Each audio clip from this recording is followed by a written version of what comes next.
Demeure des hommes, qui te fonderait sur le raisonnement? Qui serait capable, selon la logique, de te bâtir? Tu existes et n'existes pas. Tu es et tu n'es pas. Tu es faite de matériaux disparates, mais il faut t'inventer pour te découvrir. De même que celui-là qui a détruit sa maison avec la prétention de la connaître ne possède plus qu'un tas de pierres, de briques et de tuiles, ne retrouve ni l'ombre, ni le silence, ni l'intimité qu'elle servait, et ne sait quel service attendre de ce tas de briques, de pierres et de tuiles, car il leur manque l'invention qui les domine, l'âme et le cœur de l'architecte, car il manque à la pierre l'âme et le cœur de l'homme.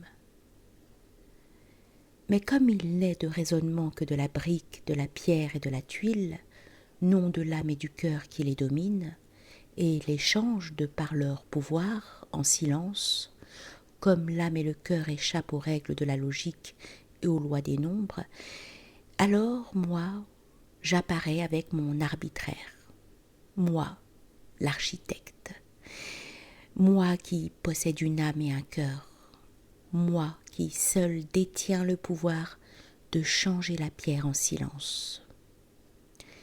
Je viens et je pétris cette pâte qui n'est que matière, selon l'image créatrice qui me vient de Dieu seul et hors des voies de la logique. Moi, je bâtis ma civilisation, épris du seul goût qu'elle aura, comme d'autres bâtissent leurs poèmes et infléchissent la phrase et changent le mot, sans être contraints de justifier l'inflexion ni le changement, épris du seul goût qu'elle aura et qu'ils connaissent par le cœur. Car je suis le chef, et j'écris les lois, et je fonde les fêtes et j'ordonne les sacrifices.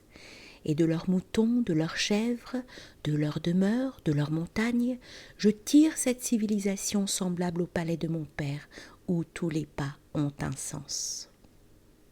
Car sans moi, qu'en eussent-ils fait du tas de pierres, à le remuer de droite à gauche, sinon un autre tas de pierres moins bien organisé encore? Moi, je gouverne, et je choisis, et je suis seule à gouverner. Et voilà qu'ils peuvent prier dans le silence et l'ombre qu'ils doivent à mes pierres ordonnées selon l'image de mon cœur. Je suis le chef, je suis le maître, je suis le responsable, et je les sollicite de m'aider, ayant bien compris que le chef n'est point celui qui sauve les autres, mais celui qui les sollicite de le sauver. Car c'est pas moi, par l'image que je porte, que se fonde l'unité que j'ai tirée moi seule de mes moutons, de mes chèvres, de mes demeures, de mes montagnes, et dont les voilà amoureux, comme il le serait d'une jeune divinité qui ouvrirait ses bras frais dans le soleil, et qu'ils n'auraient d'abord point reconnue. Voici qu'ils aiment la maison que j'ai inventée selon mon désir. Et à travers elle, moi, l'architecte, moi, celui-là qui aime une statue, n'aime ni l'argile, ni la brique, ni le bronze, mais la démarche du sculpteur. Et je les accroche à leur demeure, ceux de mon peuple, afin qu'ils sachent la reconnaître.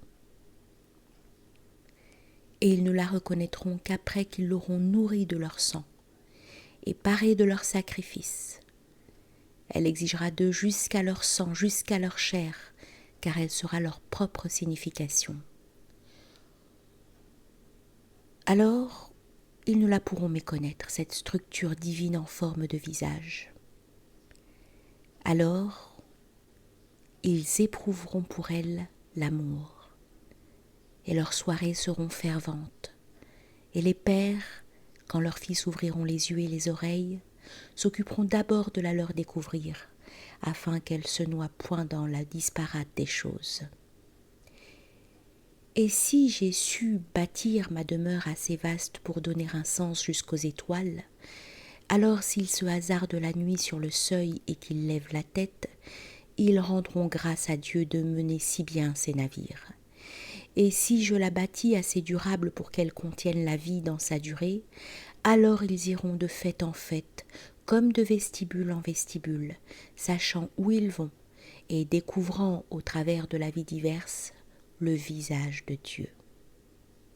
Citadelle.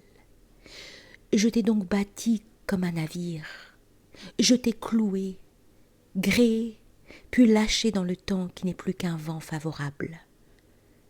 Navire des hommes, sans lequel il manquerait de l'éternité. Mais je les connais, les menaces qui pèsent contre mon navire, toujours tourmenté par la mer obscure du dehors et par les autres images possibles, car il est toujours possible de jeter bas le temple et d'en prélever les pierres pour un autre temple. Et l'autre n'est ni plus vrai, ni plus faux, ni plus juste, ni plus injuste. Et nul ne connaîtra le désastre, car la qualité du silence ne s'est pas inscrite dans le tas de pierres. C'est pourquoi je désire qu'ils épaulent solidairement les maîtres couples du navire, afin de les sauver de génération en génération, car je n'embellirai point un temple si je le recommence à chaque instant.